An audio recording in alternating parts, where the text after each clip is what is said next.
Right guys, panone video yemu 2K musikana wechidiki avhura hombe zvanga zvisingatarisirwi nevanhu vakafa nekurivara ndobva iye angoenda zvake pavidhiyo ndokuvhura hombe. Saka ndoda kuti muone video inoika kusvika kumucheto. Ndichazonyatsoisa zvangu kumucheto uko muchinyatsokunzwa nesaundi yacho nezvanga achitaura kuti iye kana usina bhodhi yakaita seyake tingati iyambiro kana kuti chiya mheno kune vasina bhodhi yakaita seyake kuti vasagara vataura anything, nekuti vakataura iye hameno kuti uchavadhila navo sei kana kuti usazvifambisa sei, but ndo nyaya yake yaari kutaura. Munoshaura kuti vana vedu vapindwa nei, chiiko chiri kuitika? Vana vaivako kudhara, vabereki vaivako kudhara vaitsura vana vatete, vana baba mukuru nana baba vakaendepiko? Vana vakungoita semombe, vana vakungoita semhuka. Hameni kuti chii chakanga adya kana kuti chakanga amwa kana kuputa,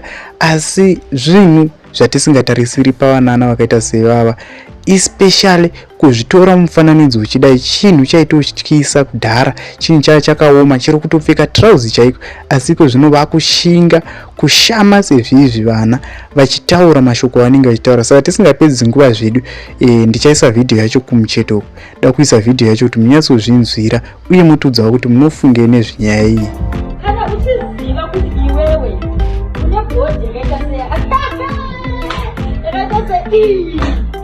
right, unobvumira kutaura panotaura isusu unobvumira kutipopotera because sekukombita nayo.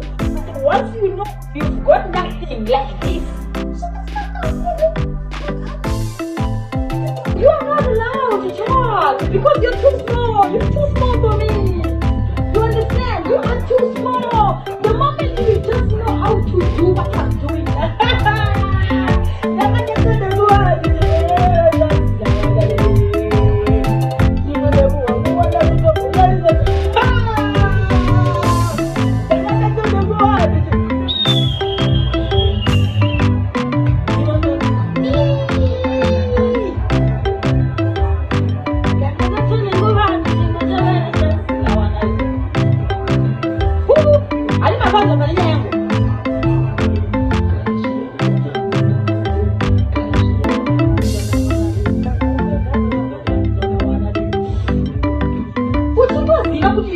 Big ass and the thin waist.